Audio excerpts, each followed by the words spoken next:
잠깐 더 기도하시겠습니다.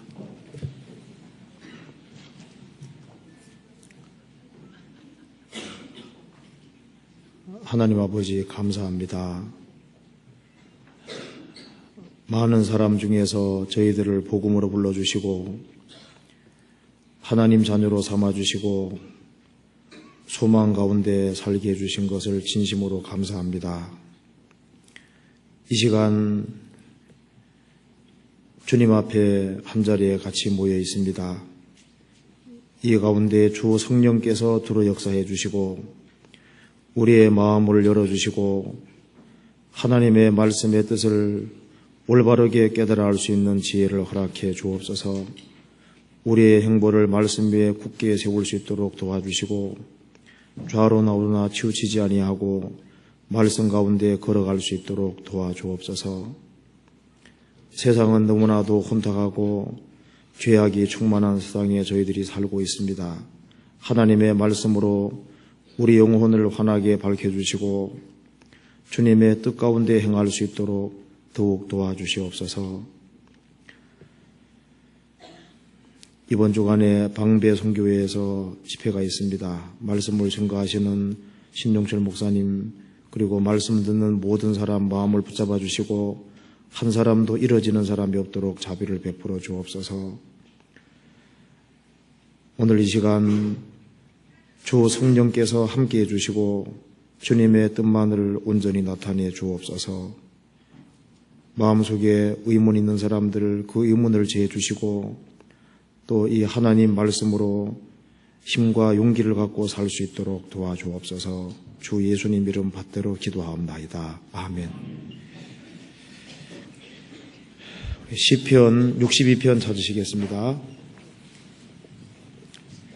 시편 62편입니다. 1절부터 12절까지 제가 읽겠습니다.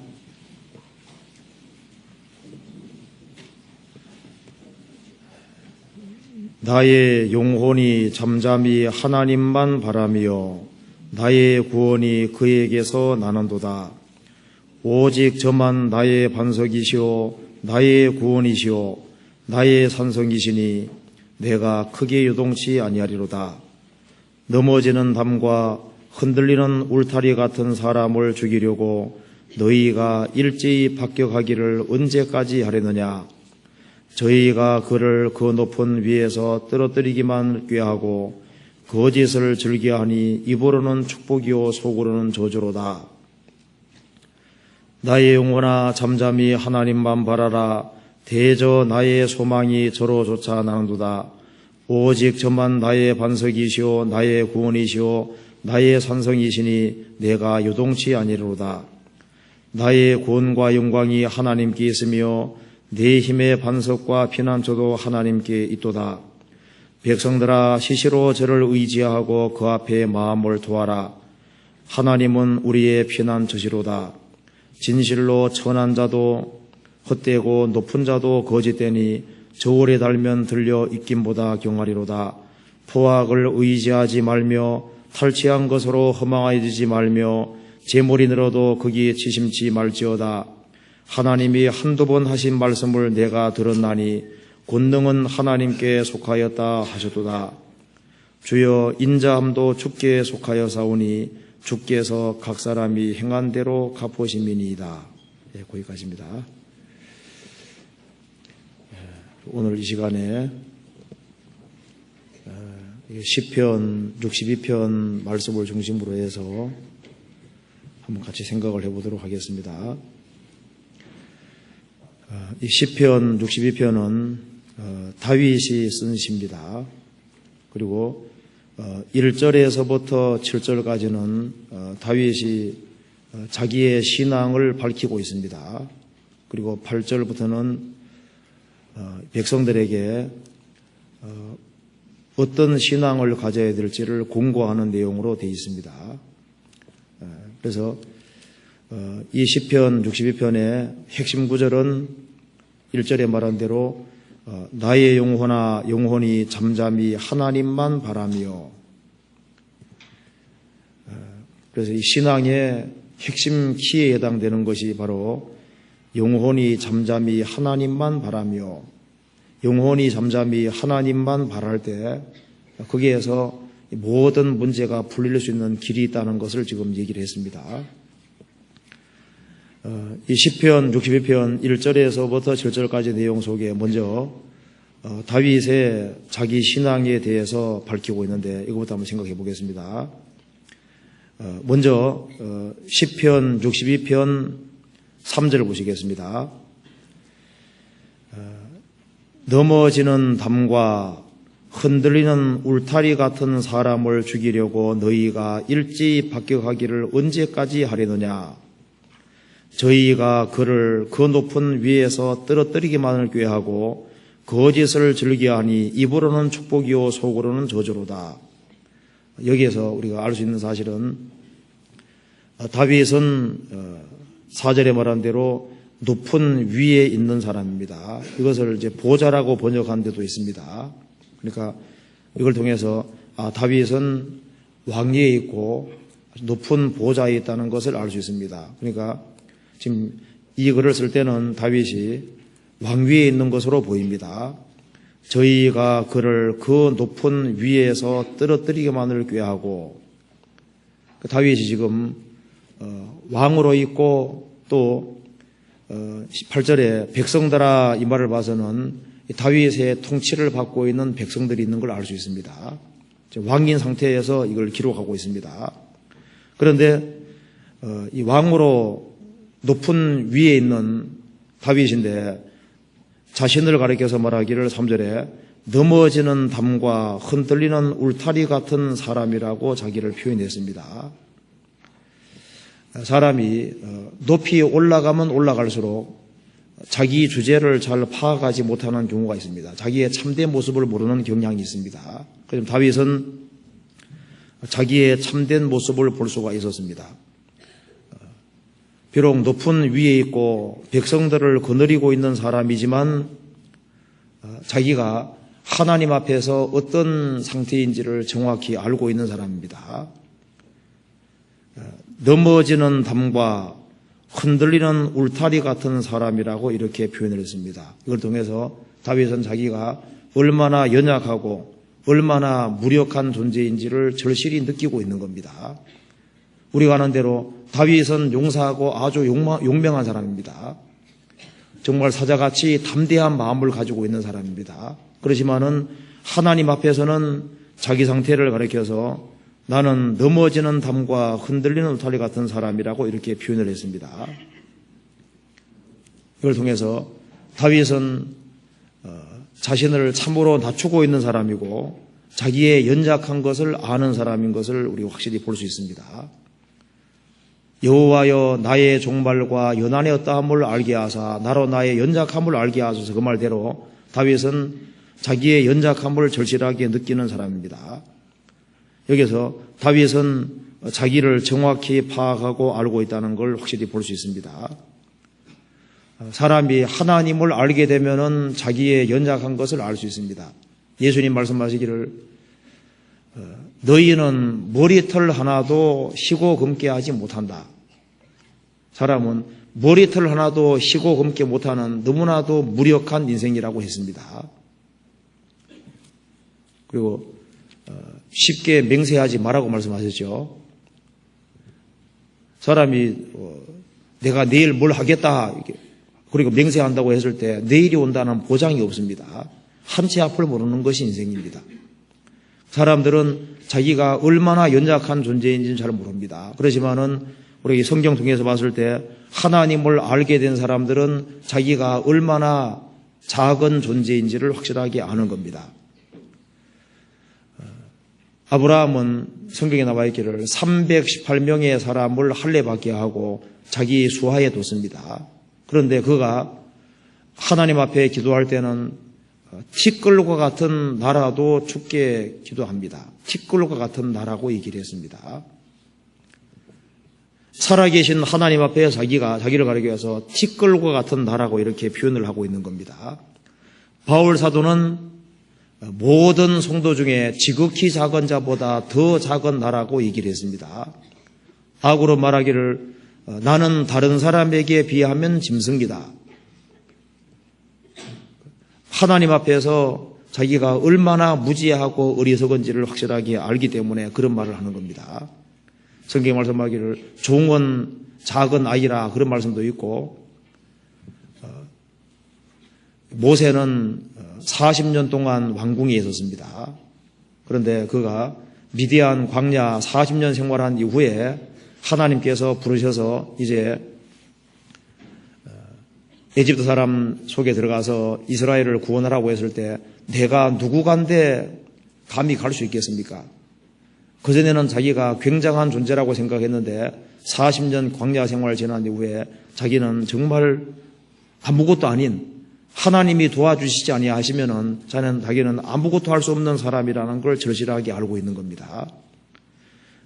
여기 다윗은 자신 가리켜서 넘어지는 담과 흔들리는 울타리 같은 사람, 이런 표현에서 다윗은 하나님이 도와주시지 아니하시면은 자기는 언제든지 넘어지고 언제든지 대적에 의해서 삼킴을 당할 수밖에 없는 그런 아주 무력한 사람이라는 것을 고백하고 있는 겁니다.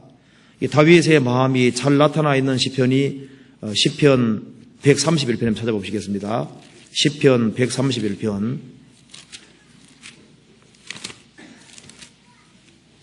시편 131편입니다. 1절부터 2절까지 같이 읽어보겠습니다. 여호와여, 내 마음이 교만치 아니하고 내 눈이 높지 아니하오며 내가 큰일과 미치지 못할 기이한 일을 힘쓰지 아니하나이다. 실로 내가 내 심령으로 고요하고 평온케 하기를 젖된 나이가 그 미품에 있음 같게 하였나니 내 중심이 젖된 아이와 같도다. 여기에 다윗의 마음이 잘 나타나 있습니다. 여호와여, 내 마음이 교만치 아니하고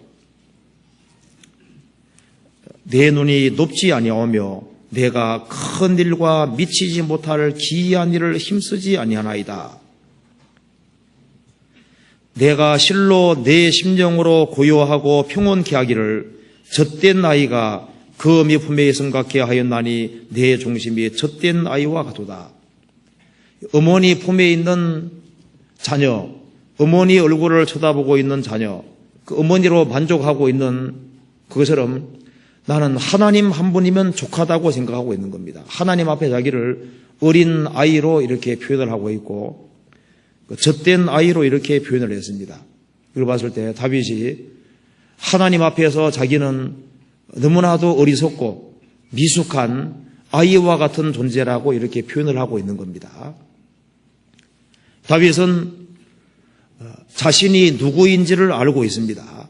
그리고 또 자기를 아는 동시에 하나님을 바르게 알고 있는 겁니다. 시편 62편 다시 보시겠습니다.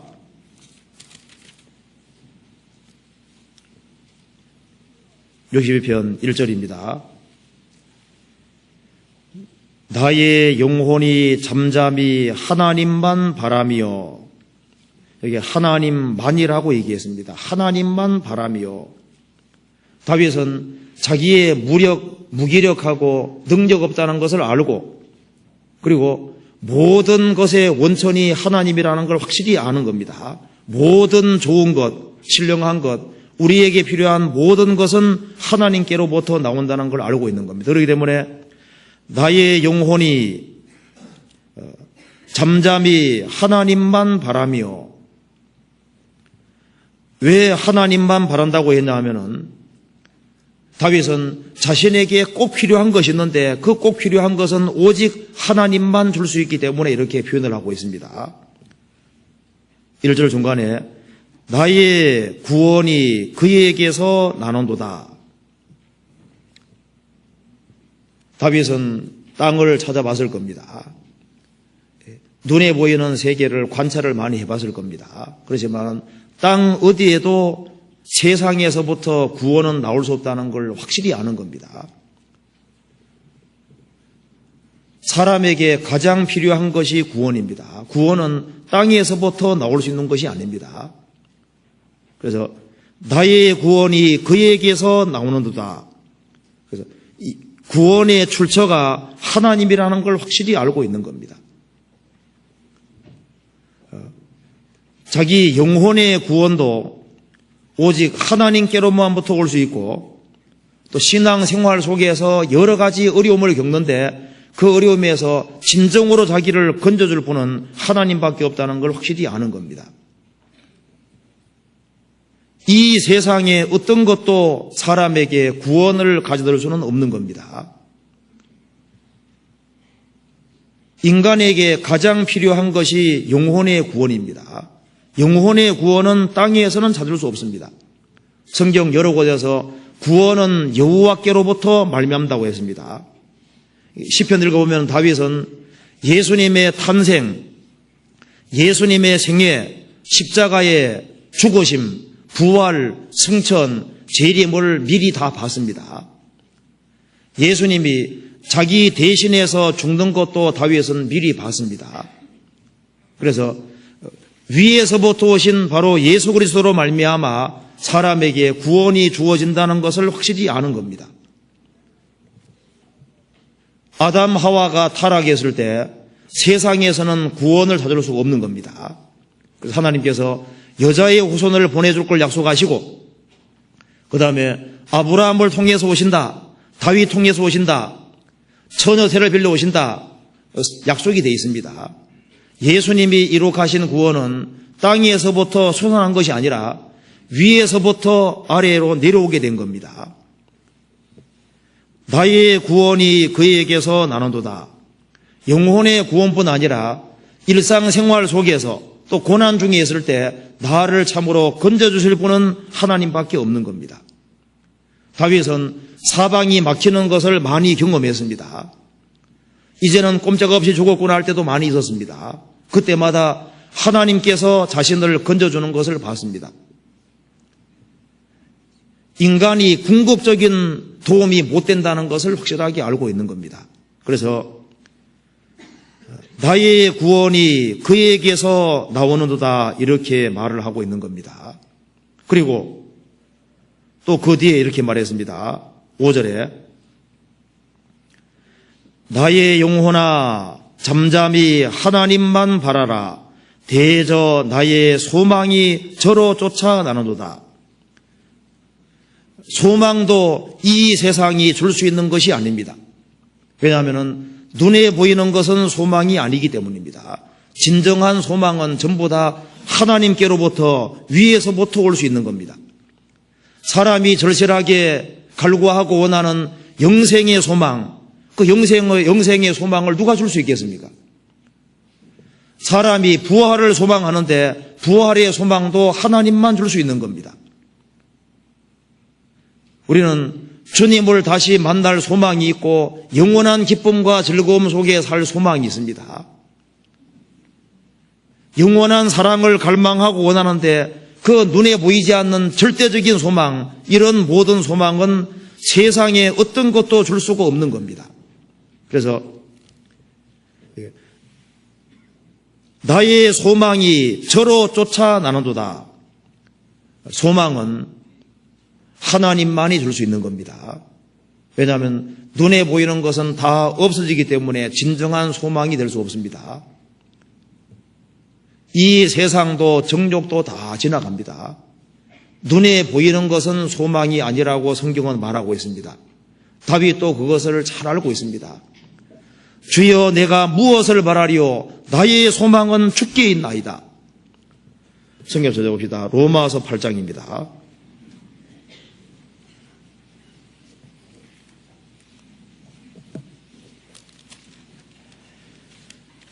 로마서 8장 24절 25절입니다. 한번 같이 읽어보겠습니다.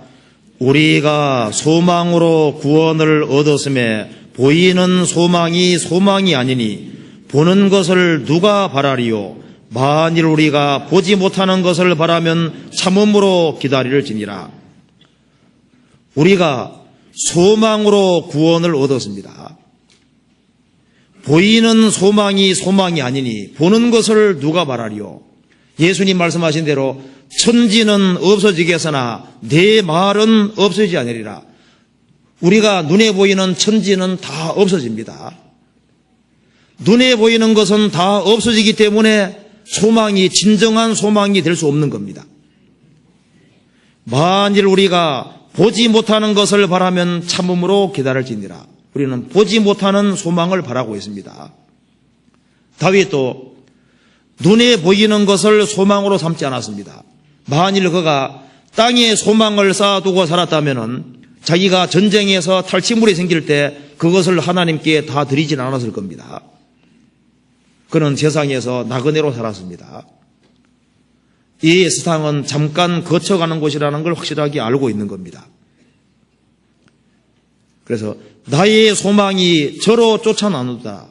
다윗은 하나님께 소망을 두고 자기가 소원하는 진정한 소망이 있는데 그 소망은 하나님만이 줄 수 있다는 걸 알고 있는 겁니다.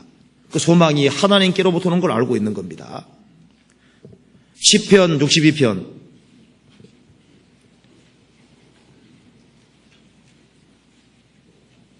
7절입니다.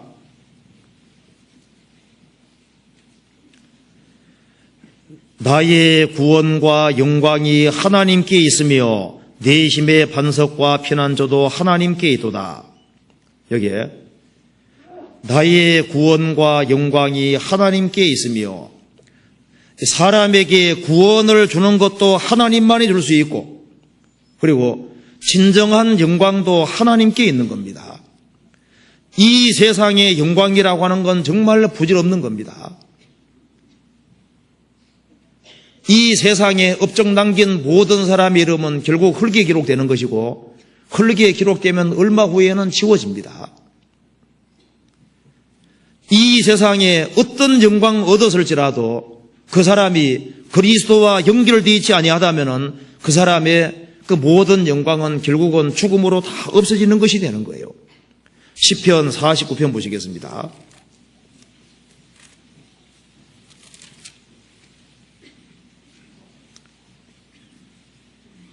(17절입니다)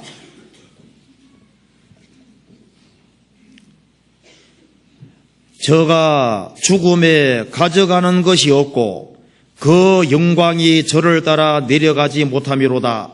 저가 비록 생시에 자기를 축하하며 스스로 좋게 함으로 사람들에게 칭찬을 받을지라도 그 역대의 열조에게로 돌아가리니 영영이 빛을 보지 못하리로다. 이 세상에 많은 영광을 얻었다 할지라도 저가 죽음에 가져가는 것이 없고 아무것도 못 가져갑니다. 결국 빈손으로 왔다가 빈손으로 가는 겁니다.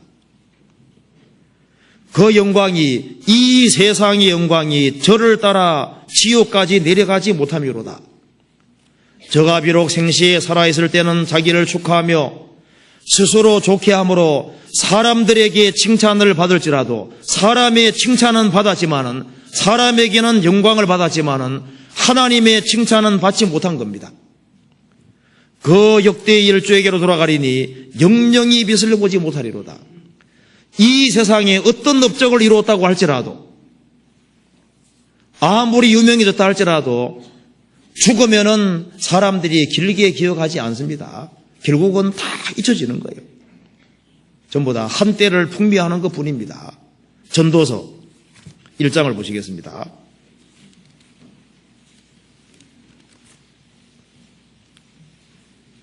1장 11절입니다. 1장 11절 같이 읽겠습니다. 이전 세대를 기억함이 없으니 장대 세대도 그 세대가 기억함이 없으리로다. 없으리라. 우리 한 세대 전에 지구상에 많은 사람들이 북측국으로 살아갔습니다. 그 사람들 결국 다 죽음을 건너갔습니다. 그 중에 누가 그런 사람들을 깊이 기억을 할까요? 결국은 다 잊혀지는 겁니다. 지금까지 많은 세대의 사람들이 지나갔습니다. 결국은 다 잊혀지는 거예요. 빅뉴스라고 해서 세상이 떠들썩하지만은 조금 지나가면 금방 잊혀집니다. 세상의 영광은 사실상 부질없는 겁니다. 이전 세대를 기억함이 없으니 장래 세대도 그 세대가 기억함이 없으리라. 그렇기 때문에 모든 진정한 것은 그리스도 안에 있는 겁니다. 왜냐하면 그리스도는 위에서부터 오신 분이고 구원도 그리스도 안에 있고 소망도 그리스도 안에 있고 모든 영광도 그리스도 안에 있는 겁니다. 그리스도 안에서 되어지는 것은 무엇 하나 잊혀지는 것이 없는 겁니다. 주 안에서는 냉수 한 그릇 떠준 것도 결코 상길지 않는다고 말씀하셨습니다. 그래서 영광이 어디서 오느냐? 영광도 하나님께로부터 오는 겁니다. 하나님께로 오는 영광이 아니면 다 부질없는 거예요. 하나님께서는 우리에게 구원뿐 아니라 영광도 주시기 원하신 겁니다. 그리스도 안에는 구원뿐 아니라 영원한 영광이 있는 겁니다. 시편 84편 찾아보시겠습니다. 84편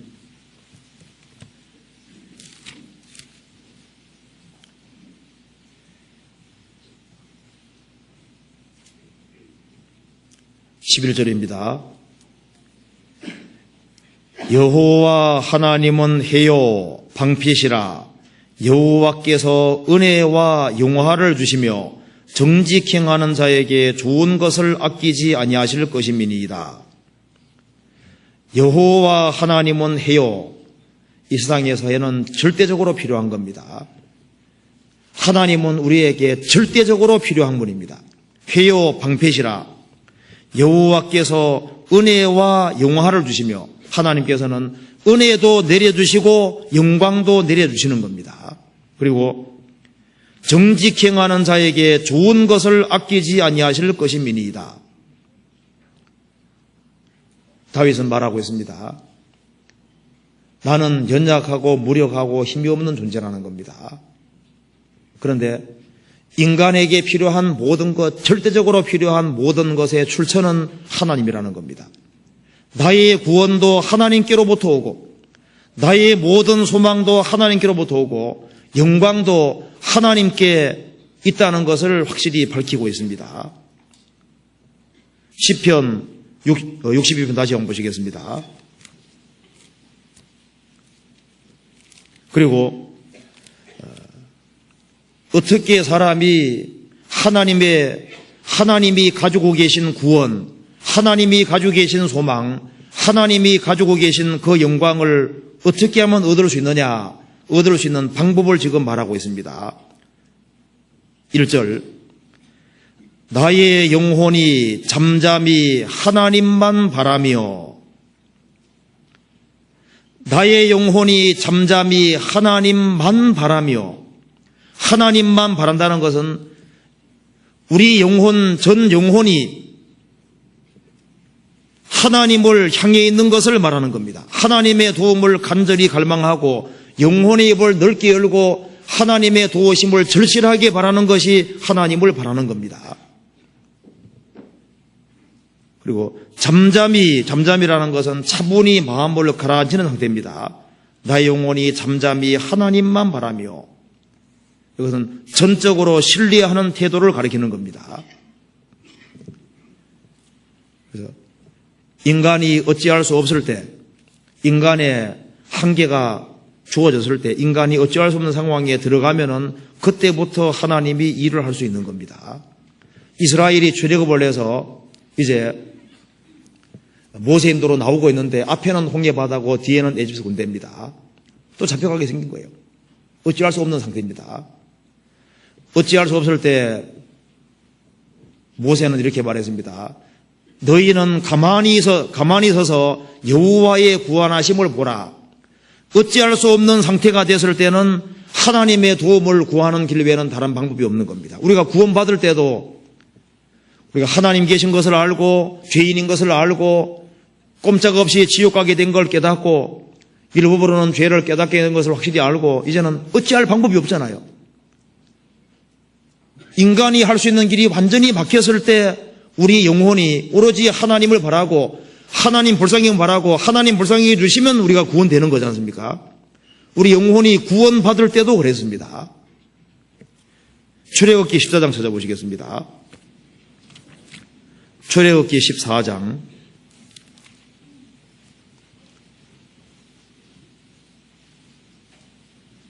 14장 14절을 같이 읽겠습니다. 같이 읽겠습니다. 여호와께서 너희를 위하여 싸우시리니 너희는 가만히 있을지어다. 이스라엘 백성들은 앞에는 홍해바다, 뒤에는 에집트 군대니까 막 호들갑을 떨면서 막 아우성을 지는 겁니다. 그렇게 해서는 하나님의 도움을 받지 못하고 하나님이 싸워주실 때니까 너희는 제발 좀 마음을 조용히 하고 가만히 있을지어다, 잠잠할지어다. 사람이 신뢰는 언제 생기냐 하면은 마음을 차분히 가라앉힐 때 제정신 들어오는 거예요. 마음을 차분히 가라앉힐 때 그때 하나님을 전적으로 의지하고 기댈 수가 있는 겁니다. 너희는 가만히 있어 내가 하나님 됨을 알지어다. 그 말씀대로 우리가 어찌할 수 없는 상황에 들어갔을 때는 가만히 있어요. 가만히 있고 정말 하나님이 도와주시기를 간절히 바라야 될 겁니다. 서둘러서 될 일은 서둘러서 해야 되지만은 아무리 서둘러도 안 되는 일이 있습니다. 그건 어쩔 수 없는 상황에 들어가서 하나님이 안 도와주면 꼼짝 못하는 상황이 있는 거예요. 완전히 고뇌에 몰려서 인간이 어찌할 수 없는 상황에 들어갔을 때 진짜 구원이 필요한 겁니다. 내가 물에 빠졌는데 내 힘으로 헤엄쳐 나오면 그건 구원이 아니잖아요. 제3자가 건져줘야만 구원입니다. 우리가 영혼이 구원받을 때도 우리가 고뇌에 완전히 몰리고 우리 할 수 있는 것이 아무것도 없을 때 주님이 건져주는 걸 경험했잖아요. 하나님께서 때로는 우리를 완전히 고뇌에 몰아넣습니다.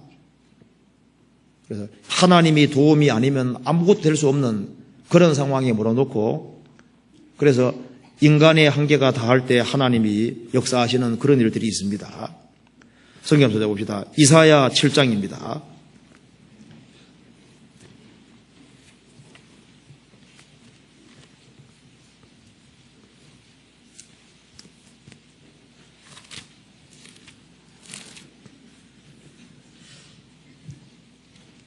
(7장) 1절입니다.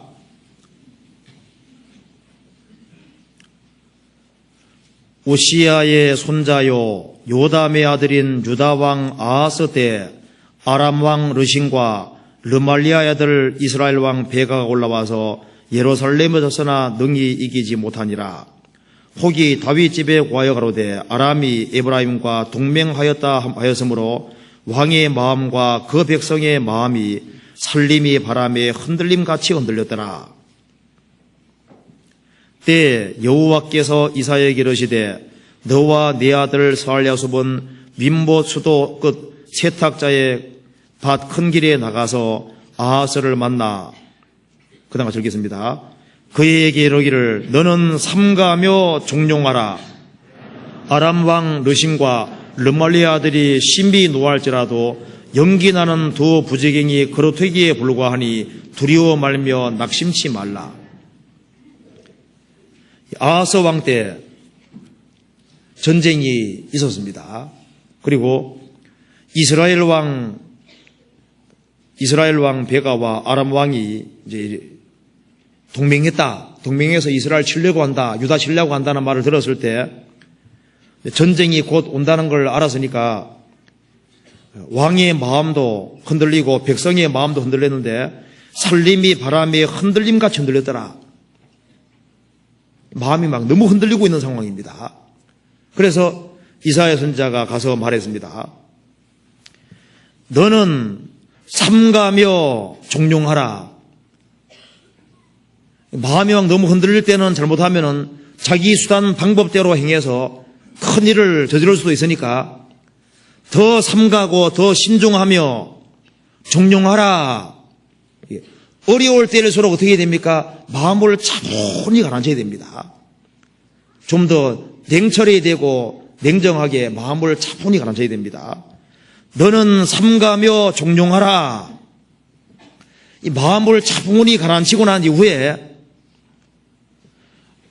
내가 믿고 의지하는 하나님이 어떤 분인지를 확실히 보고 그 다음에 대적을 보면은 제대로 보이게 된다 그 말입니다. 그런데 마음이 들떠 있으면은 사물을 제대로 보고 알 수가 없는 겁니다. 여기에 두 나라가 연합해서 이스라엘 치러 온다고 할지라도 하나님 말씀하셨습니다. 그것은 심히 노할지라도 연기 나는 두 부지경이 그루터기에 불과하니, 연기 나는 두 부지경이 그루터기에 불과하니 하나님 앞에서 아무것도 아니다 그 말입니다. 지금 하나님을 참으로 바라고 현재 문제를 봤을 때 보면은 아무것도 아닌 문제라는 걸 알 수 있는데, 마음이 들떠 있고 마음이 차분하지 못할 때는 눈에 보이는 현상 그것에 급급해서 당황하게 되는 겁니다. 여기에 말을 했습니다. 너는 어려울 때일수록 삼가며 훨씬 근신하고 조심해야 된다는 겁니다. 그리고 정령하라. 마음을 차분히 가라앉히고, 이스라엘에게는, 유다에게는 살아계신 하나님이 계시고 하나님의 약속이 있는 백성이라는 겁니다. 그리고 대적은 연기나는 두 부적인 그루터기에 불과하니 두려워 말라. 그러면서 이렇게 경고했습니다. 9절에 보면은 대저 아람의 머리는 다메섹이요 다메섹의 머리는 여신이며 에브라임의 머리는 사마리아요 사마리아의 머리는 르마의 아들이라도 65년 내 에브라임에 패하여 다시는 나라를 이루지 못하리라. 그 다음 읽겠습니다. 만일 너희가 믿지 아니하면 정령이 굳게 서지 못하리라 하셨다 할지니라. 이렇게 얘기를 해도 너희들은 믿어야만 굳게 서는데 믿지 아니하면 정령이 굳게 서지 못하리라. 그 하나님의 약속의 말씀을 믿으면은 믿음대로 될 텐데 믿지 아니하면 너희들이 굳게 서지 못할 것이다. 그런데 이 참된 믿음은 일단 마음을 차분히 가라앉혀야 됩니다. 그래야만 이 약속의 말씀이 믿어지는 거예요. 사람이 당황하고 있을 때는 주님도 온데 간데 없고 상황만 커지고 그러게 해서 정신이 없는 겁니다. 마음을 차분히 가라앉히고 그렇게 할 때 참으로 신뢰할 수 있고 믿을 수 있는 겁니다. 그렇잖아요. 이사야 30장 보시겠습니다. 30장 15절.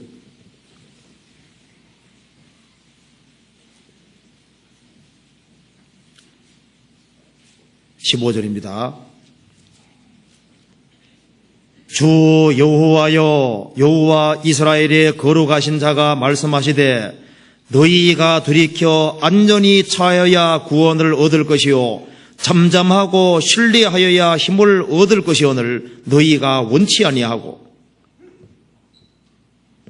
이 어려운 문제가 부딪혔다고 해서 마음에 당황해 하면서 자기 수단 방법대로 행하니까 하나님이 일할 수가 없는 겁니다. 그래서 너희가 돌이켜 안전히 처하여야 구원을 얻을 것이요 잠잠하고 신뢰하여야 힘을 얻을 것이오늘. 그래서 이 어려운 일이 벌어질수록 마음을 차분히 하고 잠잠하고 차분히 가라앉히면은 하나님 말씀이 떠오릅니다. 하나님 약속의 말씀이 떠오르고 하나님이 도와준다는 것이 믿어지는 거예요. 그리고 하나님께서는 하나님을 신뢰하는 사람, 그 사람 통해서 일을 하시는 겁니다. 그런 사람이 일하는 겁니다. 역대하 14장 예를 한번 보시겠습니다. 역대하 14장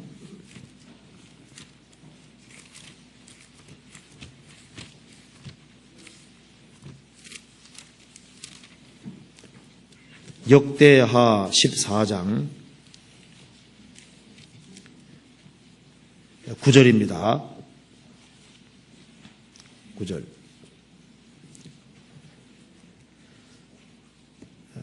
구스 사람 세라가 저희를 치려하여 군사 100만과 병거 300성을 거느리고 마레사에 이르매 아사가 마주 나가서 마레사의 스바다 골짜기에 진치고, 그다음 같이 읽어보겠습니다. 그 하나님 여호와께 부르짖어 가로되 여호와여 강한 자와 약한 자 사이에는 주밖에 도와줄 리가 없사오니 우리 하나님 여호와여 우리를 도우사 우리가 주를 의지하오며 주의 이름을 의탁하옵고 이 많은 무리를 치러 왔나이다. 여호와여 주는 우리 하나님이시오니 원컨대 사람으로 주를 이기지 못하게 하옵소서 하였더니, 여기 구스 사람 세라가 100만 군사를 이끌고 병거 300을 이끌고 왔으니까 100만 대군이니까 얼마나 많은 거예요. 유다는 도무지 이길 수가 없습니다. 그런데 아사 왕이 전쟁터 나가면서 기도했습니다. 여호와여 이 강한 자와 약한 자 사이에는 주밖에는 도와줄 리가 없사오니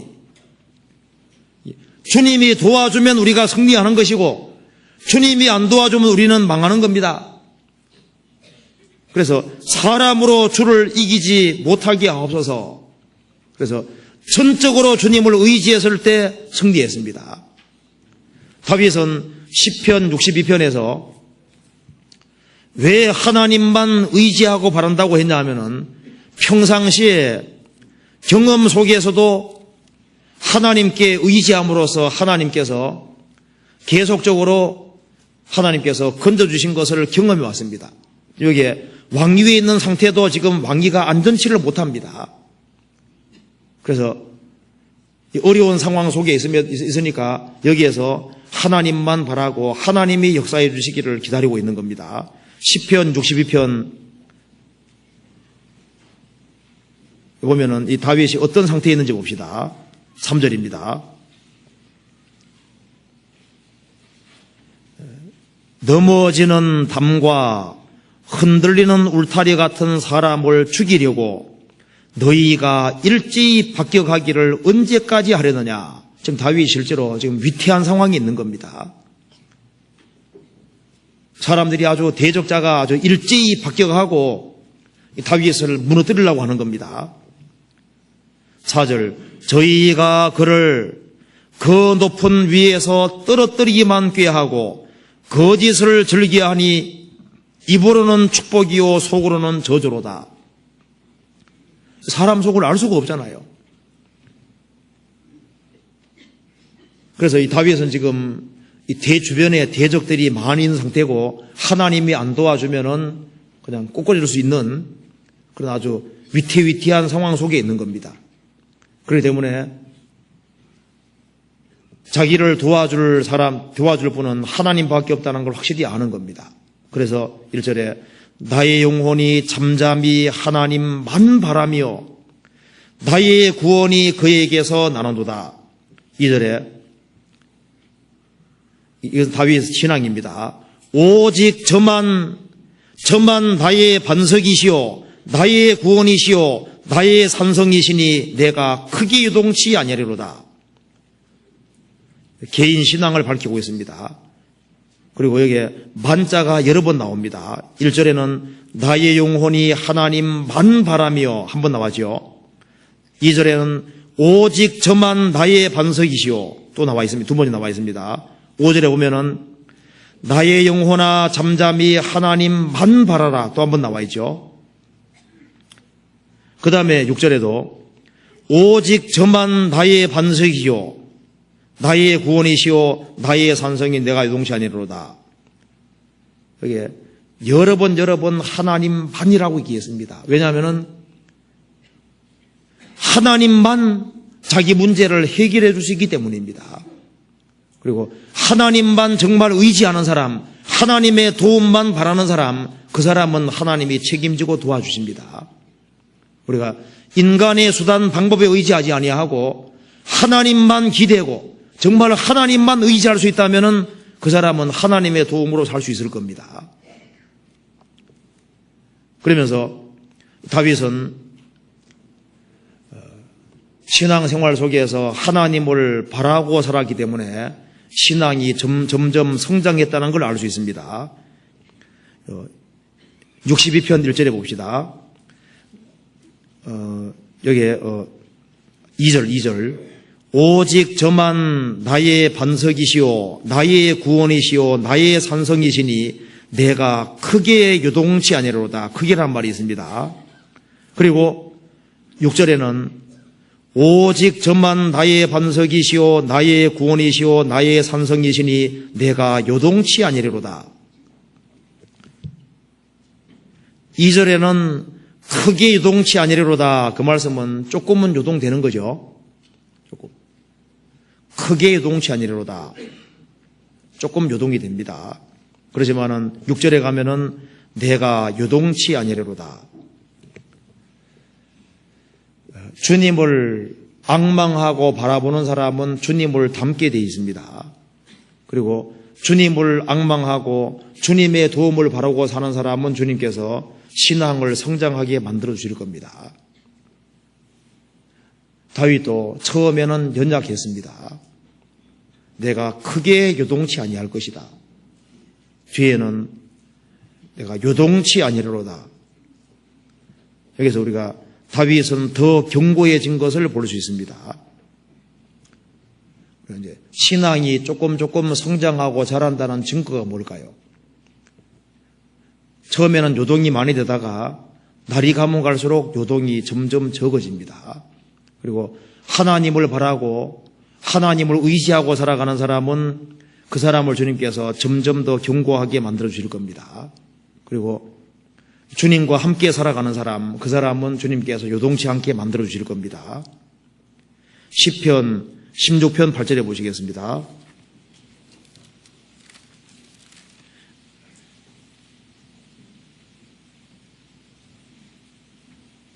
8절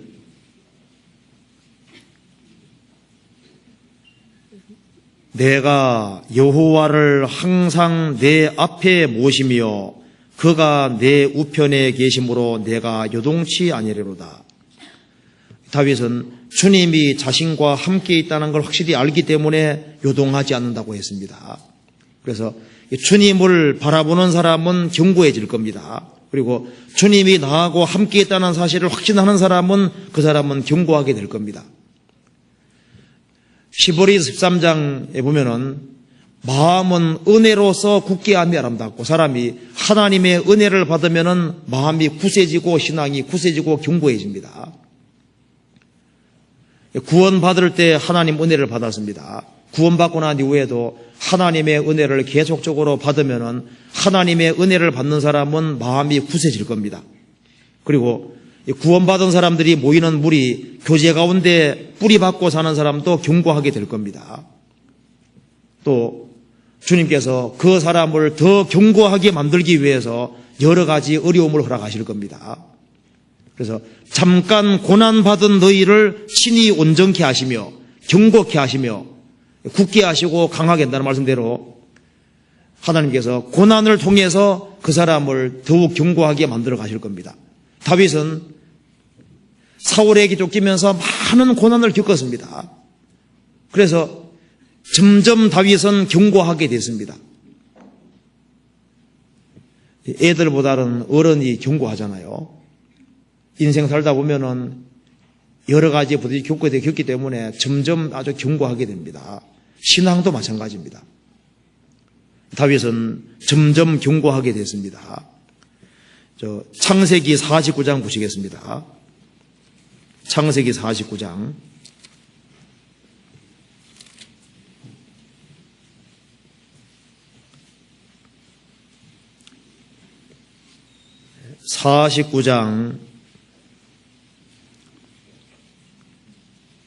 3절입니다.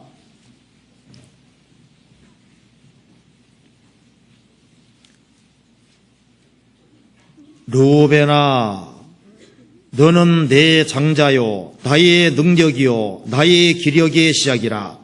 위강이 초등하고 권능이 탁월하도다마는 물의 끓음 같았은즉 너는 탁월치 못하리니 내가 아비의 침상에 올라 더럽혔음이로다. 여기 르우벤에 대해서 말하면서 르우벤은 장자로 태어났습니다. 야곱의 장자였습니다. 너는 나의 장자요, 나의 능력이요, 나의 기력의 시작이다. 위강이 초등하고 권능이 탁월하다마는 많은 탁월한 재능을 부여받았습니다. 그렇지만 너는 물의 끓음 같았다. 무슨 말입니까? 물이 끓는 거 보셨죠? 영어로 말하면 unstable입니다. 안정이 없는 겁니다. 물의 끓음 같았다. 그런 마음이 안정되지 못하고 견고하지 못했습니다. 충동적이었습니다. 그래서 이 결과를 생각하지 않고 함부로 행동하는 그런 일이 있었습니다. 그래서 심지어 아비의 침상에 올라 더럽혀지미로다. 그 야곱의 그 계모 있지 않습니까? 하고 잠을 잤습니다. 그러니까 그런 충동적인 일을 왜 했냐 하면은 너는 물의 끓음 같았다. 항상 마음이 요동치고 마음에 견고한 것이 없는 겁니다. 그래서 이 르우벤이 정말 하나님을 참으로 의지하고 살았으면은 그는 견고했을 겁니다. 그런데 하나님을 의지하고 살기보다는 자기 육신을 따라서 자기 생각대로 행동했기 때문에 물이 끓는 것처럼 항상 요동되고 안정이라는 게 없는 겁니다. 그러니까 마귀에게 충동받아서 엄청난 죄도 저지르게 된 겁니다. 그래서 반면에 여기 르우벤은 물의 끓음같이 항상 마음이 바다 물결처럼 출렁거리고 안정이라는 게 없었지만은 요셉은 달랐습니다. 창세기 49장 22절입니다. 요셉은 무성한 가지 곧 샘 곁에 무성한 가지라 그 가지가 담을 넘어도다. 활 쏘는 자가 그를 학대하며 그를 쏘며 그를 군박하였으나 요셉의 활이 도리어 경강하며 그의 팔이 힘이 있으니 야곱의 전등자의 손을 힘입니다. 그로부터 이스라엘의 반석인 목자가 나오다. 야곱에게 12아들이 있었는데 11번째 요셉은 정말 연약했습니다. 여기 말한 대로 요셉은 무성한 가지밖에 안 됩니다. 샘 곁에 무성한 가지라. 가지는 연약하고 약하잖아요. 10명의 형들에 비해서 요셉은 정말 가지같이 연약한 존재입니다. 그렇지만은 그가 왜 그렇게 위대하게 될 수 있었을까요? 그 하나 확실히 있는 것이 있는데요. 하나님께 전적으로 딱 기대는 겁니다. 여기에 요셉은 무성한 가지 곧 샘 곁에 무성한 가지라 그 가지가 단물 넘어도다. 이 가지가 나무에 붙어 있는 것처럼 샘 곁에 무성한 가지처럼 요셉은 하나님과 마음이 결탁이 돼서 하나님만 바라고 하나님만 전적으로 의지했던 겁니다.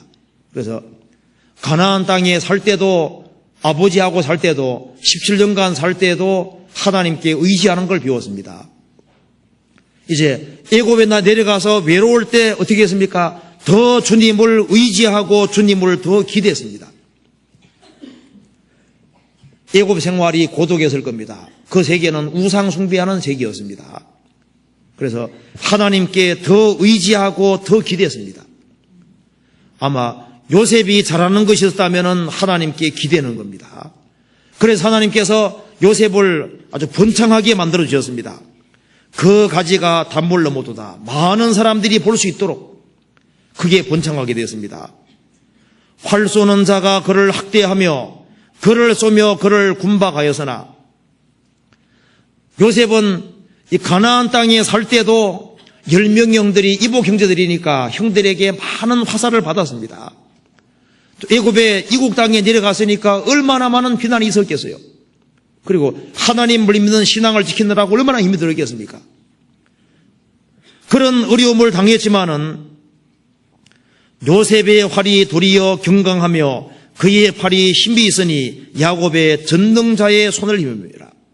야곱은 전능하신 하나님의 손을 힘입고 하나님을 참으로 바라기 살았기 때문에 하나님의 도움을 입고 그래서 신비있게 살 수가 있었던 겁니다. 다윗도 처음에는 연약했습니다. 처음에는 그도 요동하는 게 있었습니다. 크게 요동치 않았다는 것은 조금 요동이 됐다는 겁니다. 그런데 시간 지나가면서 점점 더 요동치 아니하고 더 견고하게 바뀌었습니다. 그래서 신앙이 성장한다는 증거 중에 가장 첫 번째는 견고함이 있는 겁니다. 구원받을 때도 견고함이 있지만은 구원받고 나면은 더 견고하게 되는 겁니다. 그래서 어려움이 있을 때 처음에는 흔들리는 게 있지만은 시간 지나가면은 흔들림이 적어지게 되는 겁니다. 또 한 가지는 의리하는 것이 점점 커지는 겁니다. 신앙이 성장하고 있다는 증거는 눈에 보이는 거 의지하기보다는 하나님을 의지하는 것이 더 커지는 거라고 할 수 있습니다. 애굽 땅은 자력으로 자기 수단 방법으로 살 수 있는 땅입니다. 그런데 이 가나안 땅은 하나님의 도움 없이는 못 사는 땅입니다.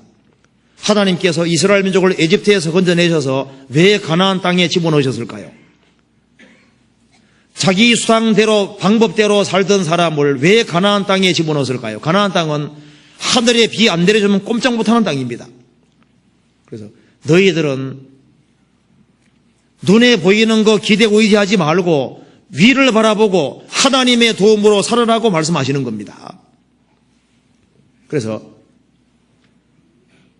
자기 수단 방법대로 사는 사람을 건져내서 가나안 땅에 이끌리는 것, 드리는 것처럼 우리도 구원받기 전에는 다 자기 머리 믿고 자기 수단 믿고 자기 방법 믿고 살았습니다. 그런데 우리가 구원받을 때 우리 힘으로 안 된 거 알았잖아요. 이제 구원받고 난 다음에 이제 점차적으로 계속해서 하나님께 의지하는 것을 배우게 되는 겁니다. 자, 아가서 2장 한번 찾아봅시다. 아가서 2장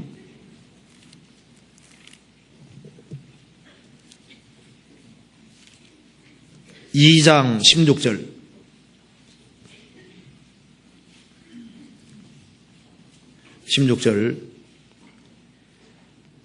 나의 사랑하는 자는 내게 속하였고 나는 그에게 속하였구나.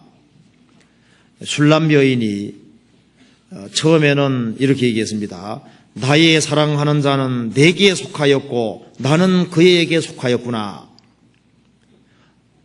누구 중심입니까? 아직은 슐람 여인 중심입니다. 남편 내 거다 그 말이죠. 나의 사랑하는 자, 남편은 내게 속했고 나는 그에게 속했다. 아직은 자기 중심이 많습니다. 6장 13절 보시겠습니다. 6장 3절에 나는 나의 사랑하는 자에게 속하였고 나의 사랑하는 자는 내게 속하였구나. 조금 바뀌었죠?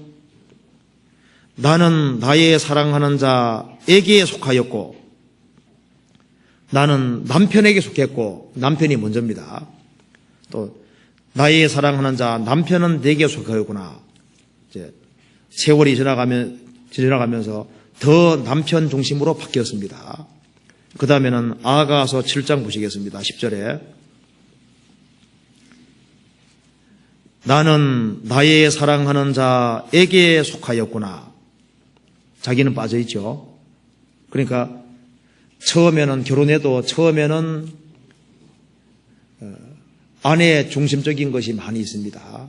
정상적인 코스로 가면은 남편 중심으로 가도록 되어 있는 겁니다. 그렇죠? 근데 반대인 가정도 있죠. 처음에는 남편 중심으로 갔다가 나중에는 아내 중심으로 반대로 되는 거잖아요. 자, 구원받은 사람은 주님과 이제 결합한 거나 마찬가지인데 처음에는 주님 중심이었다가 날이 가면 갈수록 자기 중심으로 가면 지금 반대 패턴으로 가는 것이 되는 겁니다. 그래서 견고하지 않은 상태에서 좀 더 견고한 상태로 가고 자기를 의지하는 데서 주님을 신뢰하는 쪽이 점점 커지고 처음에는 죄보따리만 맡겼는데 이제는 염려보따리도 주님께 맡기고 내 하는 모든 일도 주님께 맡기고 내 장래도 맡기고 자기의 전적인 것을 의지하는 쪽으로 발전할 때 정상적인 방향으로 간다고 할 수 있을 겁니다. 그렇잖아요. 어린 나이에서 이 어른으로 가는 걸 보면은 그게 성장을 볼 수 있습니다. 어릴 때는 젖을 먹습니다. 좀 자라면 밥을 먹잖아요. 처음에는 하나님 말씀을 들어서만 이해했습니다. 세월이 지나가면 이제 하나님 말씀을 조금씩 이렇게 먹으면서 씹어 먹는 것처럼 이 하나님 말씀이 스스로 조금씩 이해되기 시작합니다. 그게 이제 분별력이 커지는 것이 신앙이 자라가고 있다는 증거가 되는 거예요. 그리고 쉽게 미혹되지 않는 형태로 발전하게 됩니다. 신앙 성장 그렇게 되잖아요. 그런 일이 있습니다. 그리고 쉽게 당황하지 않게 됩니다. 그게 이제 성장한다는 증거입니다. 그리고 유치한 싸움에서 벗어납니다. 애들은 장난감까지 싸우지 않습니까? 어른들은 그런 거로 안 싸웁니다. 그래서 이 세상 일에 대해서 조금 손해본다 할지라도 그것 때문에 너무 연연하지 않고, 그래서 세상적인 것에 대해서 조금 더 초연해지는 이제 그런 것이 있게 되고, 잘한다는 증거는 책임감이 더 커지는 거라고 할 수 있습니다. 애들은 책임감이 없잖아요. 아버지 어머니는 자식을 먹게 살려야 되니까 책임감이 있습니다. 신앙도 조금 자라면은 책임감을 많이 느끼도록 되어 있습니다. 자기 신앙만 주스리는 것이 아니라 하나님 앞에 자기가 해야 될 일을 알고 더 막중한 책임감을 점점 느끼게 되고, 자라면은 자랄수록 일을 더 하게 되는 겁니다. 그래서 신앙의 성장과 일하고는 또 연결이 되어 있는 겁니다. 성경 디모데후서 3장 봅시다. 3장 16절입니다.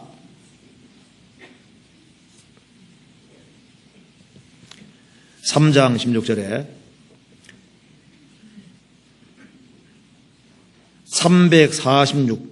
346페이지입니다.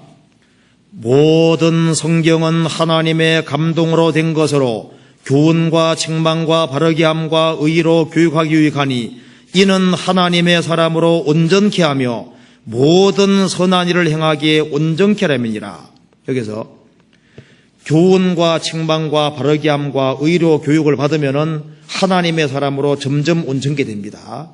하나님의 사람으로 온전케 되는 것과 모든 선한 일을 행하고 온전케 하람이니라. 그러니까 하나님의 사람으로 온전케 되는 것하고 일하고는 연결되어 있습니다. 어떤 사람은 자기는 성장하고 있다고 말을 하면서도 하나님 일하고는 전혀 관계없는 사람이 있거든요. 애들이 조금 자라면은 잔심부름도 합니다. 나중에 더 크면은 바디를도 시키고 무거운 짐도 짊어지고 있지 않습니까?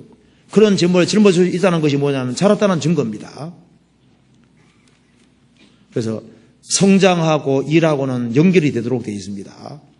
그 사람은 신령한 척 하는데 오만 사람 판단하면서 자기는 주님 앞에 수고하고 일하는 게 아무것도 없어요. 그건 자기 머리일 뿐이지 실제 신앙이 아니지 않습니까? 그래서 신앙의 성장과 일하고는 또 연결이 되어 있습니다. 다윗은 점점 견고해졌다는 것을 우리가 확실히 볼 수 있는 겁니다. 시편 62편 다시 한번 보시겠습니다.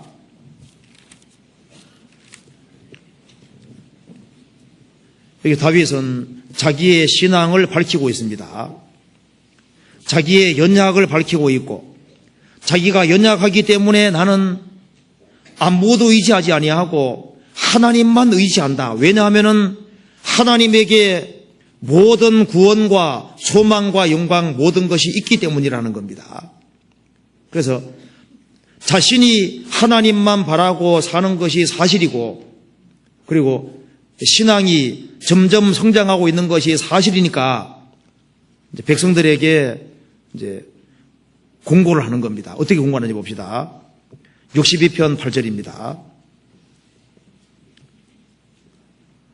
자기의 신앙을 먼저 밝힌 이후에 백성들에게 공고를 하고 있습니다. 8절에 백성들아 시시로 순간순간마다 시간마다 시시로 저를 의지하고 그 앞에 마음을 토하라. 하나님은 우리의 피난 저시로다. 백성들아 시시로 시간마다 순간순간마다 저를 의지하고 하나님을 의지하고 그 앞에 하나님 앞에 마음을 토하라. 범사에 주님을 인정하라고 얘기를 하고 있습니다. 그 앞에 마음을 두어라. 하나님은 우리의 피난처시로다. 그래서 우리의 마음을 다 터놓을 수 있는 유일한 대상이 하나님입니다. 우리가 하나님 앞에는 우리 마음을 다 드러낼 수 있잖아요. 그리고 우리의 모든 것을 다 터놓고 얘기할 수 있고 모든 것을 맡길 수 있는 분이고 우리 속에 있는 것을 완전히 버려놓고 다 얘기할 수 있는 분이 하나님이다 그 말입니다. 그러니 하나님은 우리하고 대화하기를 원하고 우리의 모든 것을 받아줄 준비가 되어 있는 분이니까 시시로 저를 의지하고 그 앞에 마음을 두어라. 하나님은 우리의 피난처시로다. 그러면서 의지하지 말아야 될 것을 세 가지를 얘기했습니다. 세 가지 의지하지 말고 하나님만 의지하라고 얘기를 했습니다. 자, 의지하지 말아야 될 것이 뭔지 봅시다. 9절에 진실이란 말을 하고 있습니다. 진실로 천한 자도 헛되고 높은 자도 거짓되니 저울에 달면 들려 입김보다 경하리로다. 다윗은 말하고 있습니다. 너희들 인생을 바로 알아라 이렇게 말하고 있는 겁니다. 인생 바로 알아라 그렇게 얘기했습니다. 10절에는 포학을 의지하지 말며 폭력 의지하지 말고 폭력이 문제를 해결 못한다는 걸 빨리 깨우치라는 겁니다. 그리고 그 뒤에 재물이 늘어도 거기에 치짐치 말지어다. 재물도 의지할 만한 게 못 된다. 먼저 세 가지를 의지하지 마라 그랬습니다. 보통 사람들이 의지하는 것이 바로 세 가지입니다. 사람에게 의지하고 그리고 자기 힘으로 어떤 일이 안 되면은 자기 어떤 폭력을 의지해가지고 합부당 하려고 하잖아요. 그리고 재물을 기대고 의지합니다. 그 세 가지를 하지 말라고 했습니다. 왜 이런 말을 하냐면 이게 절실히 다윗이 느꼈기 때문에 하는 거예요. 9절에 진실로 천한 자도 헛되고 높은 자도 거짓되니 저울에 달면 들려 입김보다 경하리로다. 다윗은 인간의 부패된 정도를 잘 알고 있는 사람입니다. 인생을 살아가는 가운데 다윗은 가장 복잡한 현실 속에 살았던 사람입니다. 다윗은 지금 이거를 쓸 때는 지금 왕위에 있는 상태이기 때문에 이 사울의 핍박을 받아서 백성들의 핍박을 받아서 많은 것을 경험하고 인간이 어떤 상태인지를 잘 알고 있는 사람입니다. 사람이 날 때부터 죄인이라는 것을 아주 가장 실감한 대표적인 사람이 다윗입니다. 진실로 천한 자도 헛되고 그리고 높은 자도 거짓되고 저울에 달면 들려 입김보다 경하리로다. 인간의 마음이 너무 쉽게 변하는 존재라는 걸 잘 아는 거예요. 저울에 달아 저울에 사람 올려놓고 입김 후보면은 입김이 더 무겁다는 겁니다. 사람이 너무나도 가벼운 존재라는 것을 말하는 겁니다. 하나님이 후하고 부르면 그냥 없어지는 존재인 거예요. 너무나도 연약하고 마음이 쉽게 변하는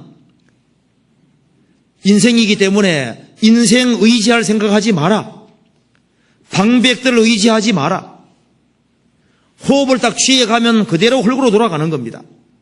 그래서 인생을 참으로 아는 사람은 인생 의지하지 않을 겁니다. 사람 너무 기대지 말라고 얘기를 하고 있습니다. 다윗은 원래 미갈하고 결혼했잖아요. 정말 미갈은 다윗 사랑했습니다. 다윗이 쫓겨다녔잖아요. 사울에게 쫓겨다니니까 미갈이 결국은 딴 남자하고 결혼했습니다. 가장 자기 아내도 딴 남자에게 시집가는 것도 봤거든요. 가장 가까운 사람이 대적하는 것을 많이 봤습니다. 그래서 이 인간이라는 건 진짜 믿을 만한 게 못 되는구나 그걸 절실히 느꼈습니다. 그러니까 사람 의지하지 말고 하나님만 의지하라고 이렇게 말할 수 있는 겁니다. 어떤 한 분이 젊은 사람이 이 바다에서 수영을 하고 있습니다. 근데 아버지가 저 멀리 가니까 아들 따라갑니다. 그러니까 어머니가 막 고래고래 소리 지르면서 자식한테 빨리 나오라고 막 소리 지르는 겁니다. 아버지는 이제 수영하고 멀리 가는 걸 그냥 허락하는데 아들은 건장한데도 불구하고 멀리 가려고 하니까 허락 안 하는 거예요. 그래서 이제 어머니가 하도 소리를 지르니까 밖에 나왔습니다. 엄마, 아버지는 나이도 드셨고 저 멀리까지 가는데 내버려 두고 왜 빨리 나오라고 하세요 하니까 야, 너가 아빠는 보험에 들어있단다. 너는 보험에 안 들어있다고 말입니다. 무슨 말 아시겠죠? 아버지는 죽으면 보험 나오는데 너는 죽으면 아무것도 안 나온다. 물론 얘기지만은 그것이 사람 마음속에 그런 마음이 있을 수 있습니다. 여기 다윗은 사람은 저울에 달면 입김보다 경하리로다. 여호와는 지식의 하나님이시라 행동을 달아보시라 했는데 믿음 있는 사람은 입김보다는 무거울 겁니다. 이 세상에서 하나님을 향한 확실한 믿음 있는 사람이 있습니다. 그리고 정말 하나님을 두려워하고 하나님을 참으로 믿는 사람들이 있는 거예요. 그런 사람은 입김보다는 무거울 겁니다. 왜 성경에 말씀하기를 참된 믿음을 소유한 사람은 산이라고 얘기를 하고 있거든요. 그런데 대다수의 사람들은 입김보다 경한 정말 믿을 만하지 못하는 것이 인간이라는 걸 아주 절실히 느끼고 지금 하는 얘기입니다. 시편 146편 보시겠습니다. 146편 3절입니다.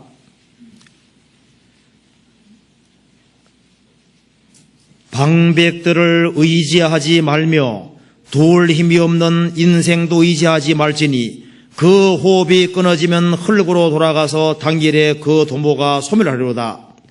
야곱의 하나님으로 자기 도움을 삼으며 여호와 자기 하나님에게 그 소망을 두는 자는 복이도다. 그래서 방백들을 의지하지 말며 도울 힘이 없는 인생도 의지하지 마라. 호흡이 끊어지면은 흙으로 돌아가고 그들의 모든 계획은 다 숲으로 돌아간다는 겁니다. 그래서 야곱의 하나님으로 자기의 도움을 삼으라고 얘기했습니다. 그리고 하나님께 소망 두는 자는 복이 있다고 했습니다. 그리고 여기에 시편 62편 다시 봅시다. 그 다음에 의지하지 말아야 될 걸 또 얘기를 했는데요.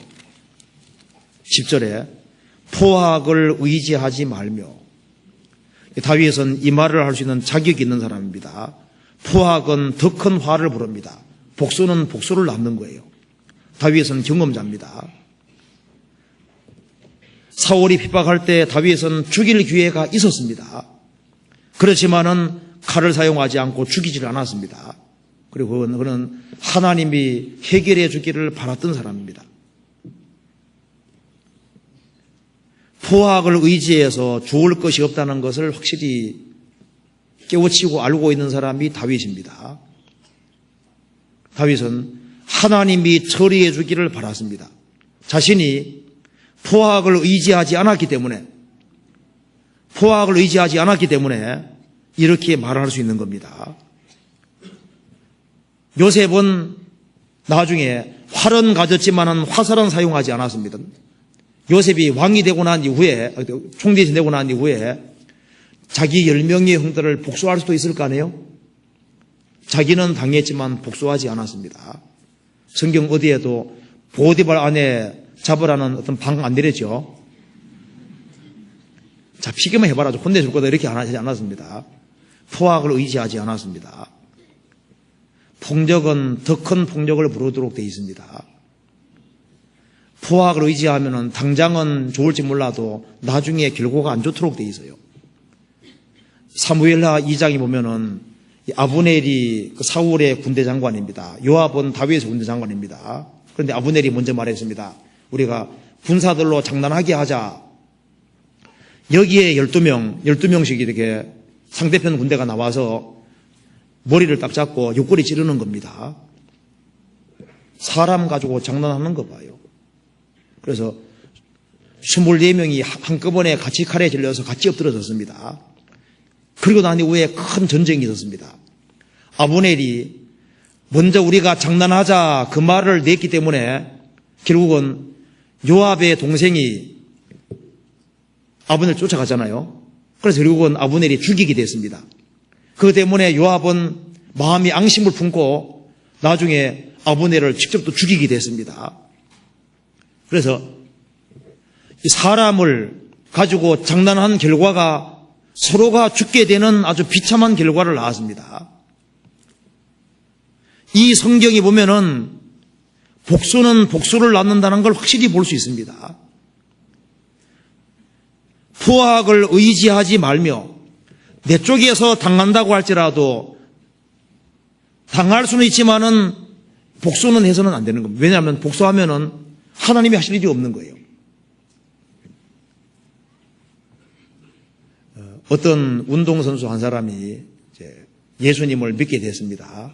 그래서 미션팀에 참여해서 이제 큰 대형 텐트를 어떤 마을에 치고 있습니다. 동네 불량배들이 와서 자꾸 지적대는 거예요. 치지 못하게 만드는 겁니다. 그래도 이제 모처럼 예수를 믿었기 때문에 싸울 수 없으니까 꼭 참았습니다. 운동선수가요. 옆에서 막 친구 사람들이 건드리는 겁니다. 불량배들이. 그러면서 계속 치니까 짝이 한 대를 딱 때렸습니다. 그러니까 이제 운동선수가 말하기를 요게도 때려, 요게도 때려. 또 탁 때린 겁니다. 그 다음에는 팔을 딱 걷어붙입니다. 예수님은 왼편 되면 오른편 때리면 왼편 돌려달라 그랬죠. 예수님은 그까지밖에 얘기를 안 했으니까 나는 내 알돌이 다 있다고 그 다음에 팔 걷어붙이고 아주 막 다 두들기 팼다 그러잖아요. 그것은 끝까지 참으라는 얘기인데 한바탕이었습니다. 우리가 원수를 갚으면은 하나님이 하실 일이 없습니다. 그리고 내가 억울하게 당한 일이 있다 할지라도 포악을 의지하지 아니하면은 하나님이 하실 일이 있는 겁니다. 로마서 12장 봅시다. 로마서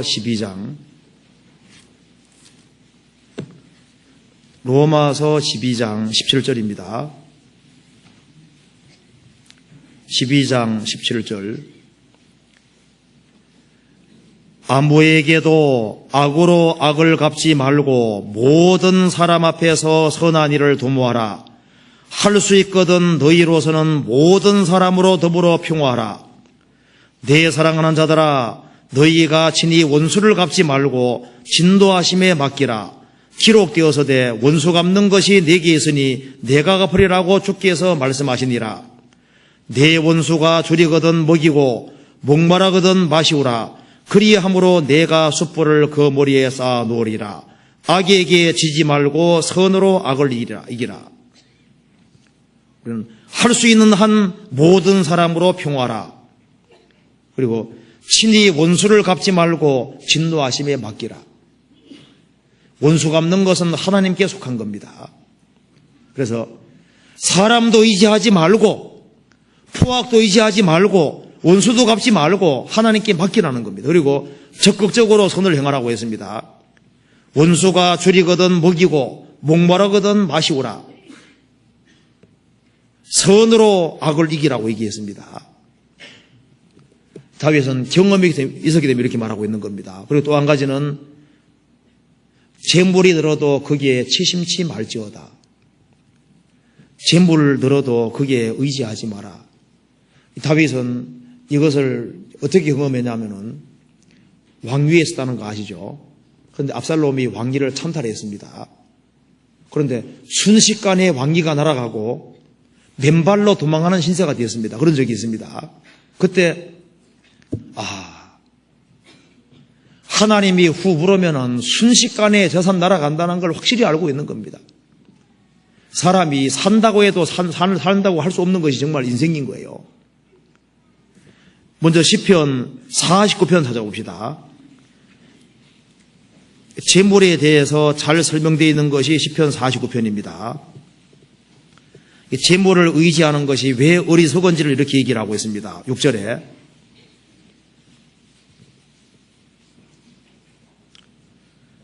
자기의 재물을 의지하고 풍부함으로 자긍하는 자는 아무도 결코 그 형제를 구속하지 못하며 저를 위하여 하나님께 속전을 바치지도 못할 것은 저희 생명의 구속이 너무 귀하며 영영이 못할 것임이라. 재물이 할 수 없는 것이 무엇인지 밝히고 있습니다. 첫째, 재물이 할 수 없는 첫 번째는 재물이 사람 영혼을 구원하지 못한다고 했습니다. 아무도 결코 그 형제를 구속하지 못하며 저를 위하여 하나님께 속전 죄에 속하는 돈을 바치지 못할 것은 생명의 구원은 너무 귀해서 돈 가지고는 영영이 안 된다. 한 사람 영혼의 가치는 지구보다 크기 때문에 지구 전체를 바쳐도 한 사람 영혼 구원 안 됩니다. 그러니까 돈으로 안 되는 첫 번째가 바로 영혼 구원이라는 거예요. 그래서 재물 가지고 안 되는 것이 재물 가지고 천국은 못 보낸다 그 말입니다. 또 한 가지는 재물은 죽음을 못 막는다고 했습니다. 9절 저로 영존하여 썩음을 보지 않게 못하리니 저가 보리로다. 지혜 있는 자도 죽고 우준하고 무지한 자도 같이 망하고 저희의 재물을 타인에게 끼치는도다. 여기 말씀한 대로 저로 영존하여 썩음을 보지 않게 못하리니 재산이 아무리 많아도 사람이 죽고 썩는 것은 못 막는다는 거예요. 재산이 많은 사람은 병들어 죽게 됐을 때 수술을 받기 위해서 생명 연장은 가능할지 몰라도 결국은 죽는 것은 못 막습니다. 그래서 박사학위를 수십 개 가진 사람도 죽습니다. 어리석은 자도 죽고 잘난 사람도 죽고 재벌도 죽고 다 죽는데 죽음 자체를 못 막는 것이 돈이라는 겁니다. 그러니까 돈이면 다 된다는 생각은 거짓이라는 거예요. 그리고 또 11절에 저희의 속생각에 그 집이 영영이 있고 그 거처가 대대에 미치리라 하여 그 전지를 자기 이름으로 칭하도다. 사람은 존귀하나 장구치 못하며 멸망하는 짐승 같도다. 사람은 100년도 못 살 인생입니다. 그런데 속생각으로는 자신이 많은 세대를 산다고 생각하고 살고 있다는 거예요. 여기에 저희 속생각에 그 집이 영영이 있고 그 거처가 대대에 미치리라 하여 자기가 여러 대를 살 것처럼 생각을 해서 그 밭과 토지를 자기 이름으로 정하도다. 이것은 내 땅이다. 이건 내 빌딩이다. 내 거라고 이름 붙이는데 참으로 세상의 것이 나의 것이 되려면은 사람이 세상에서 장구하게 오래 살아야 내 것이라고 칭할 만한 것이 있을 텐데 하나님이 호출하면 언제든 죽을 수 있기 때문에 은밀한 의미에서 내 것이라고 이름 붙일 것이 있냐 이렇게 얘기를 했습니다. 사람은 존귀하나 장구치 못하며 멸망하는 짐승 같도다. 100년도 못 살고 짧게 살다가 결국은 죽으니까 너의 것이라고 이름 붙일 수 있는 것이 있느냐? 없다는 겁니다. 그리고 죽을 때 아무것도 못 가져갑니다. 16절에 사람이 지부하여 그 집 영광이 더할 때 너는 두려워 말지어다.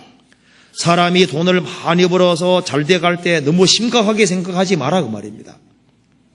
이 세상에서 아무리 잘 나가는 사람도 결국 밥 3끼 먹고 옷도 여러 벌 입는 게 아니죠.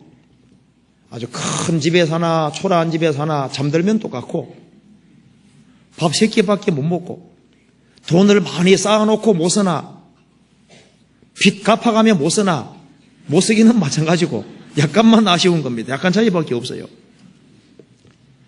미국의 10대 애들에게 설문조사했을 때 10대 애들에게 가장 바라는 게 뭐냐 하면 다 많은 사람들이 돈이요 하고 돈.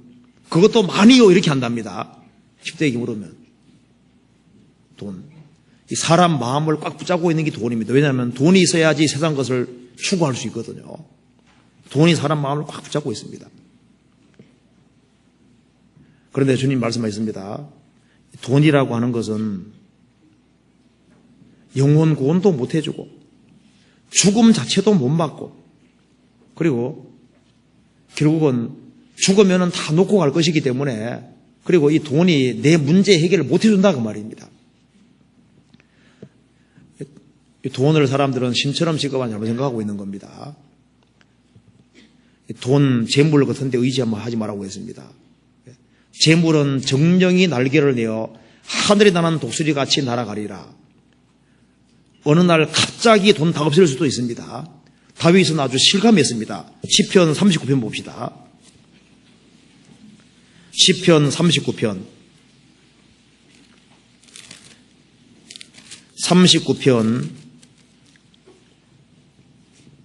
11절을 39편 11절을 같이 읽어봅시다.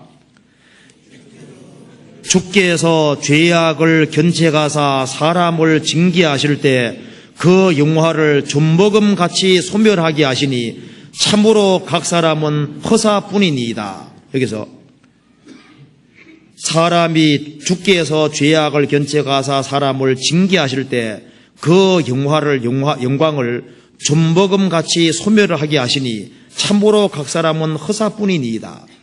다윗은 지금 이 내용은 왕위를 찬탈당한 상태입니다. 자기 아들이 반역할 줄을 꿈에도 생각 못한 거예요. 압살롬이 반역해서 다윗을 내쫓았습니다. 그래서 다윗은 왕으로 있었는데 이제는 안정되다고 생각했는데 압살롬이 왕위를 뺏어가 버리니까 왕위가 한꺼번에 날아가 버린 거예요. 그리고 모든 것이 전부 다 없어져 버렸습니다. 맨발로 도망가는 신세가 되었습니다. 그래서 주께서 죄악을 견책하사 사람을 징계하실 때 그 영화를 존버금같이 소멸하게 하시니 참으로 각 사람은 허사뿐이니이다.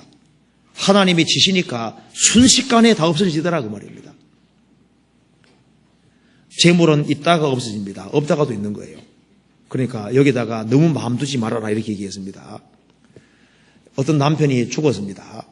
그래서 이제 아내가 비문에다가 자기가 직접 여보 고이 잠도소서 이렇게 썼습니다. 그리고 집에 들어와서 유언장을 보니까 자식에게 돈 다 어떻게 남기고 다 이제 뭔가 떼주는 게 있는데 아내는 빠져 있는 거예요. 아내가 열받아서 다시 찾아갔습니다. 찾아가서 고이 잠도서도 뒤에다가 내가 올 때까지 써놓고 왔답니다. 왜 그런 줄 아시죠? 이제 내가 죽음 건너가기만 해봐라. 아주 혼내줄 거다 그런 얘기죠. 이 돈이라는 것 자체가 참 이게 문제입니다. 다윗은 말했습니다. 여기에 돈 의지하지 말고 폭력 의지하지도 말고 사람 의지도 하지도 마라. 왜 하나님만 의지해야 되냐 이렇게 하면서 답을 얘기하고 있습니다. 시편 62편에 그 뒤에 답이 나옵니다. 11절 같이 읽어봅시다. 하나님이 한두 번 하신 말씀을 내가 들었나니 권능은 하나님께 속하였다 하셔도다. 백성들아, 왜 사람도 의지하지 말고 포악도 의지하지 말고 재물에도 마음 두지 말아야 되느냐? 그 이유는 내가 하나님이 한두 번 하신 말씀을 내가 직접 들었는데 모든 권능은 하나님께 속하였다. 하나님은 이 우주를 창조하신 분입니다. 이 우주를 붙잡고 있는 분입니다. 우리가 믿는 하나님은 무의 소유를 창조하시고 없는 것을 있는 것 같이 부르시는 분입니다. 권능은 모든 능력은 능력과 힘은 하나님께 속하였다 하셨도다. 12절에 주여 인자함도 주께 속하여 사오니 주께서 각 사람이 행한 대로 갚으심이다. 그래서 능력도 하나님께 속하고 인자함도 주님께 속한 겁니다. 그래서 사람이 필요한 것은 하나님의 능력을 받고 하나님의 사랑을 받고 그래서 하나님과 연결되어서 하나님의 능력과 하나님의 사랑을 받고 그 힘으로 살아야 되기 때문에 그 힘으로 사는 것이 행복이라는 걸 지금 얘기를 하고 있습니다. 우리가 능력 되신 하나님, 권능이 하나님께 속했다는 것을 알고 우리가 하나님의 힘을 받고 하나님의 은혜를 받고 살 수 있다면 그 인생은 어떤 상황에서도 힘있게 살 수가 있을 겁니다. 생활 살아가다 보면은 친구도 배반자가 될 수 있습니다. 재물도 있다가 없어지기도 합니다. 그런데 우리는 항상 있는 것을 의지해야 되거든요. 내 주변의 사람이 항상 내게 있는 것이 아닙니다. 그 사람들은 없을 수도 있습니다. 또 사람이 나를 항상 도와준다고 믿을 수 없습니다. 사람은 있다가도 없어지고 돈도 있다가도 없어집니다.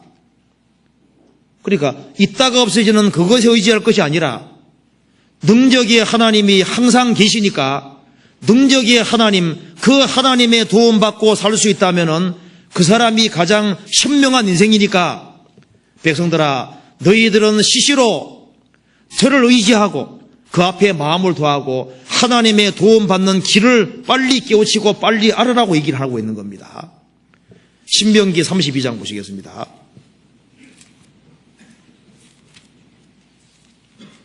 신명기 33장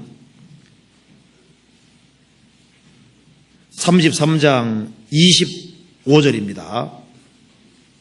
25절. 내 문 빗장은 철과 놋이 될 것이니 내 사는 날을 따라서 능력이 있으리로다. 내 문 빗장은 철과 놋이 될 것이니, 그러니까 문 빗장이 철과 놋이면은 얼마나 힘이 있습니까? 난공불락이 되는 겁니다. 내 사는 날을 따라서 능력이 있으리로다. 내가 사는 날을 살아가는 날에 비례해서 능력이 있으리로다. 주님을 앙망하고 바라는 날이 더 많아지면은 더 큰 능력이 있을 것이고, 자기 수단 방법을 따라 사는 날이 많아지면은 능력이 없을 겁니다. 내 문 빗장은 철과 놋이 될 것이니 내 사는 날을 따라서 너가 살아가는 날들에 비례해서 능력이 있으리로다.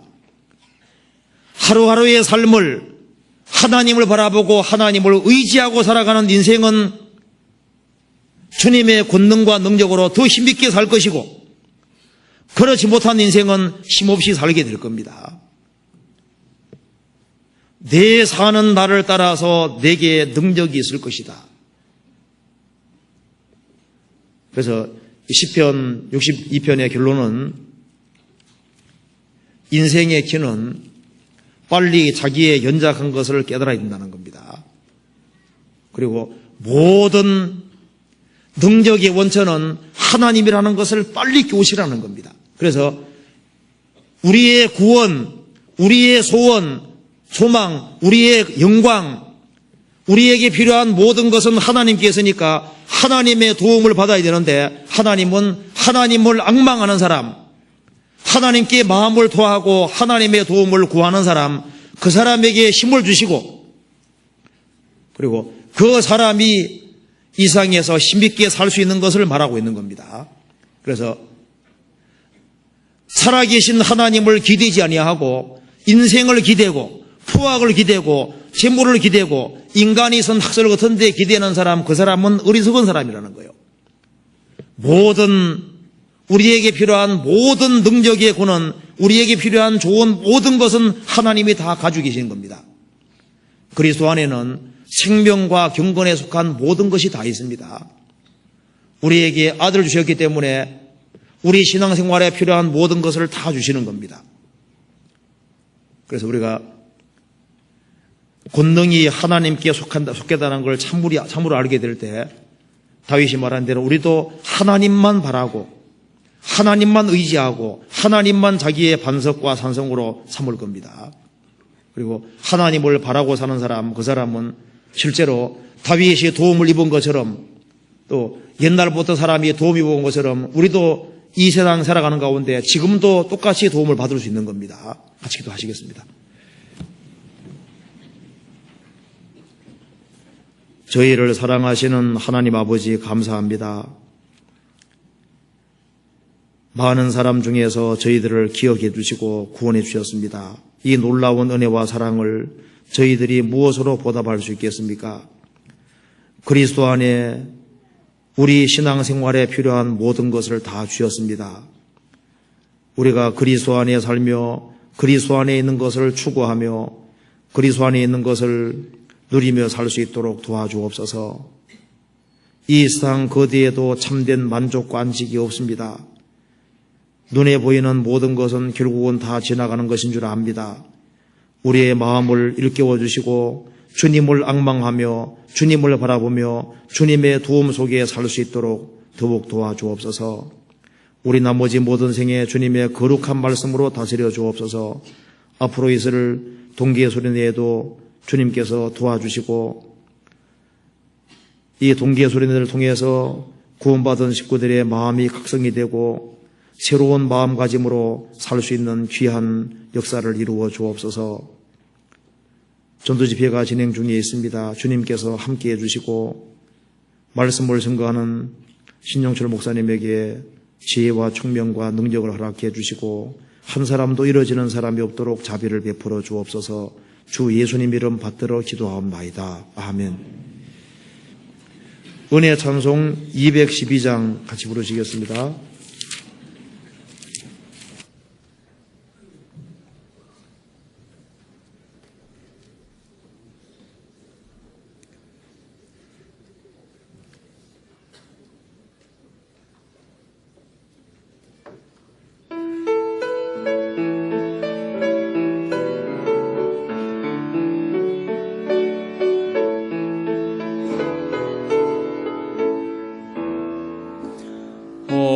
어두운 밤길에서 밝은 빛을 주시고 작은 내 손잡아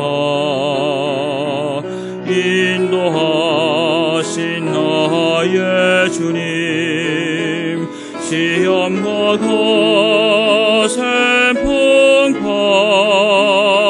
가슴을 안으시어 근심과 괴로움 속에서 구원해 주시었네. 그 진실한 사랑과 그 고귀한 생명 주신 놀라운 축복 크신 은총을 늘 찬양하리라.